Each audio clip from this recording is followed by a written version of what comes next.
አንድ አምላክ በሚሆን በአብ በወልድ በመንፈስ ቅዱስ ስም እንዴት ሰነበታችሁ? እግዚአብሔር ይመስገን። ቸሩ መድኃኔ ዓለም በቤታችን ድንግል ማርያም ትመስገን።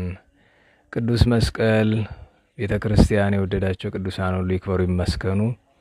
አጭር መልእክት ለማድረስ ነው። መልእክቱ የኔ አይደለም።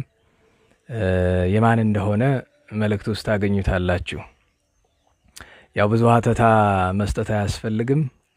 ያለንበት ጊዜ ቤተክርስቲያን ሀገራችን ቤተክርስቲያናችን ያለንበት ሁኔታ ይታወቃል እና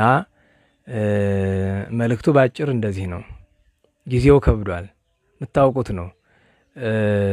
እንደ ሞኝ ምንም ሳንሰራ ኃጢአት እየሰራን ነገ የተሻለ ጊዜ እየጠበቅን ነውና ጥሩ ስለማይሆን አደራ ልንላችሁ እንወዳለን። በኖህ ዘመን የነበሩ ሰዎች ጥፋት አይናቸው እያየ እግራቸውን ውሃው እየወጣ እንግዲህ በሰባት አንቀይት ከሰባት ምንጭ እየወጣ ቁርጭምጭሚታቸው ሲደርስም ይዘፍኑ ነበረ። አጉልበታቸው ደርሶም ይዘፍኑ ነበረ።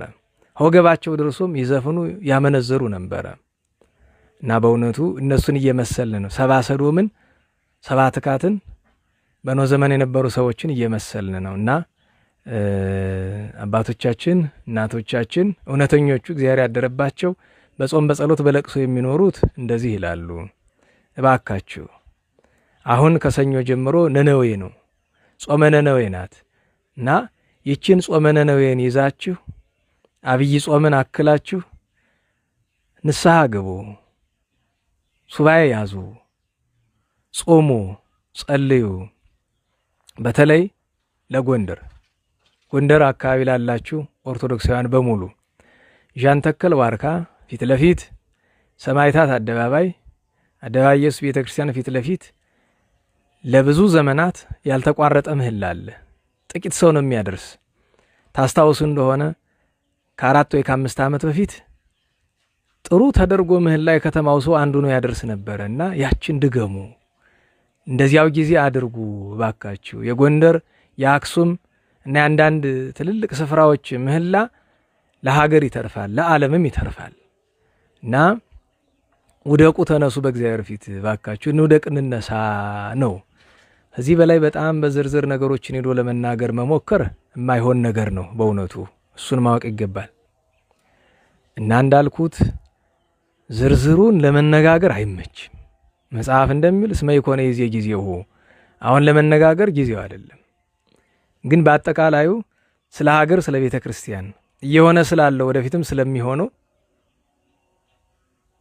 እባካችሁ ምህላን ያዝ፣ ምህላ ያዙ። የምትችሉ በጎንደር ያላችሁ እዚህ ጃንተከል የሚደረሰው ምህላ ኑና ተሳተፉ። ኑና እግዚአብሔርን እንለምን። መቼም ጻድቃንን አንልም። ሁላችንም በድለናል፣ እኩል አጥፍተናል፣ እኩል በድለናል። ተባብረን መጽሐፍ እንደሚል በበደል እኩል ሆነናል እና ስለዚህ እናቶችም አባቶችም እህቶችም ወንድሞችም ሁላችንም መሄድ ምንችል ከምህላው እንሄድ፣ እማንችል ከቤታችን እንማለል። የቤት ሱባኤ ጥሩ ነው። እግዚአብሔርን አዎ በድለናል፣ አጥፍተናል፣ በሰባት 70 ጊዜ በድለናል። አዎ አንተ ግን ትዕግስትህ ከተራራ ይገዝፋል፣ ቸርነትህ ከውቅያኖስ ይሰፋል። እባክህ ይቅር በለን፣ እንደ ኃጢአታችን አትፍረድብን እንበለው። ይህንን ተርታ ቃል ነው ብላችሁ ካሰባችሁት እናንተ ታውቃላችሁ። እንግዲህ እኔ አድርስ የተባልኩትን ስለ ሀገር፣ ስለ ቤተክርስቲያን የሚያለቅሱ ከሰው የማይደርሱ የሚወድቁ የሚነሱ ስለ ሀገር፣ ስለ ቤተክርስቲያን አባቶች እናቶች በል ብለውኛል። መልእክታቸው ደግሞ ከእግዚአብሔር እንደሆነ ያውቃለሁ፣ እረዳለሁ፣ እርግጠኛ ነኝ ከእግዚአብሔር እንደሆነ። እንዳልኳችሁ ዝርዝሩን አንነጋገርም። ግን እንኳን እንዲህ ባለው ጊዜ ባዘቦት በመደበኛው ጊዜስ ወደ እግዚአብሔር ቢጮሁት ቢያለቅሱት ቢማለሉት ይጎዳል? ማንን ይጎዳል? ለሀገርም ለወገንም ይጠቅማል፣ ለዓለምም በበጎው ይተርፋል እንጂ ምን ይጎዳልና። ስለዚህ ጎንደርና ዙሪያው ያላችሁ ቢቻላችሁ ወደ ምህላው መጣችሁ 12 ሰዓት ጠዋት ጀምራችሁ ከነነዌ ከጥር 25 ጀምሮ እንዘን እንጸልይ ብለዋል አባቶቻችን። የማይቻላችሁ በቤታችሁ በጧት በማታ እግዚአብሔርን ምሕረት ለምኑ፣ ንስሐ ግቡ። ንስሐ እንግባ ብለዋል።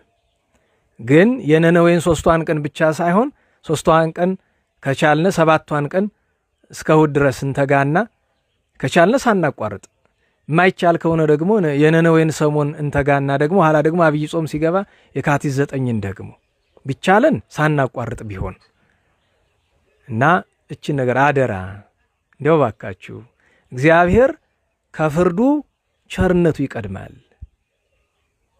ልድገምላችሁ፣ ከፍርዱ ቸርነቱ ይቀድማል። ስለዚህ ቸርነቱን እንለምነው። ግን ቸርነቱን እግዚአብሔር ለማይሻ አይሰጥም። መሻታችን የሚታወቀው ንስሐ ስንገባ እግዚአብሔርን ስናለቅስ በፊቱ ስንለምነው ነው። አልያ ቸርነትን አልፈልግናትም ወደ ፍርድህ ተመለስ ፍርድህን ላክ ማለት ነው የሚሆነው። ስለዚህ እችን አደራ እንላለን። ሌላውን ነገር እንቶ ጠቡን፣ አለመስማማቱን፣ ግርግሩን እናቆየው። እስቲ እንዘን፣ እንጸልይ፣ ምህላ እንግባ። በእውነቱ እችን አደራ ለማለት ነው። መቼስ እኔ ብዙ ጊዜ በእንደዚህ አይነት ነገር አልናገርም፣ ዝም ነው የምል። ለምን አንዳንድ ሰው ሰምቶ መዘበቻ ያደርገውና ደግሞ የበለጠ ይጎዳል። ያ እንዳይሆን ነው። አባቶቻችን የእናቶቻችን ፈጣሪ ሰምተን ተግባራዊ የምናደርግበትን ለበወ ልቡና ያድለን። ስለ አማላጅነታቸው ይማረን። የእመቤታችን ረድኤቷ ሁላችን ይጠብቀን። እችን አደራ ለማለት ነው። ለእግዚአብሔር ለአምላካችን እንደ አምላክነቱ ለእመቤታችን ወላዲተ አምላክ ስለሆነች ለቅዱሳን ሁሉ ክብር ምስጋና ይሁን። ሰላም ያገናኝን።